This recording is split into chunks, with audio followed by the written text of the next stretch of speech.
I'm Jim Muehlhausen, author of the 51 Fatal Business Errors and How to Avoid Them. And I want to talk to you about fatal error number 34, being too busy doing the work. If this cartoon reminds you of someone, please don't say me. I like to call this, stop bothering me, I'm too busy chasing my tail in a circle to stop chasing my tail in a circle. This issue is directly related to fatal error number 16, wearing the dog collar. When you feel crazy busy, you're almost always in the blue-collar quadrant. That is, doing the work that others could and should be doing for you. In fact, you're doing nothing more than trading your time for money, the absolute worst business model, because you're unleveraged. A business owner's job is to try to create value. One of the easiest ways to add value is to pay somebody else less to do the work than it is worth to your company. You're the only one that knows what that work is worth, and you're the only one that has the ability to increase the value of whatever that work is worth. And that's what you should spend your time on. Spend your time on the activities that increase the value of the work or leverage someone else doing lower value work rather than simply doing the work yourself. Because the bottleneck of your business is really you. Your business's growth is controlled by how much you can do. You control the revenue, you control the profits, you control the growth by how fast you can move. If you're simply doing the work, you aren't doing anything important. Your business isn't going to grow in a meaningful fashion with you doing the work. You ever seen Donald Trump dealing the cards at the blackjack table?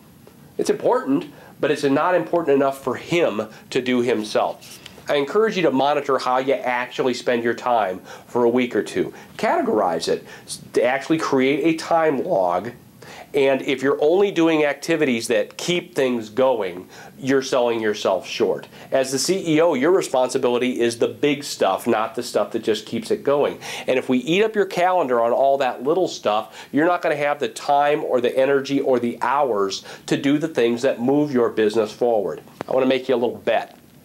Keep an honest and accurate time log for a month. 15-minute increments. It doesn't need to be a chore. Add up the hours on the strategic activities. And here's how you know if they're strategic. If it's 5 years from now, you look back at the activities and say, I am so glad I spent my time doing that 5 years ago. That's strategic.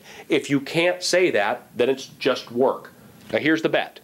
I'll bet you that you're spending less than 20 hours a month, not a week, a month, on strategic items.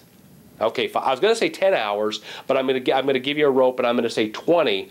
But what I want to do is find a way to double that strategic time, because that's how we double your business.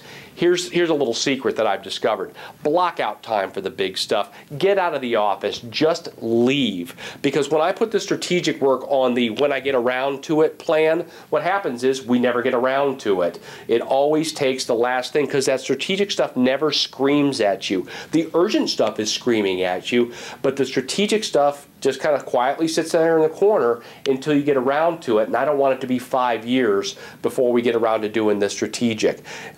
Find a way to get out of the office, do a strategic planning retreat, go rent a hotel room 50 miles down the road, but do something to get out of the office for a day or two and work on that strategic stuff on somewhat of a repeatable basis. You'll thank me later.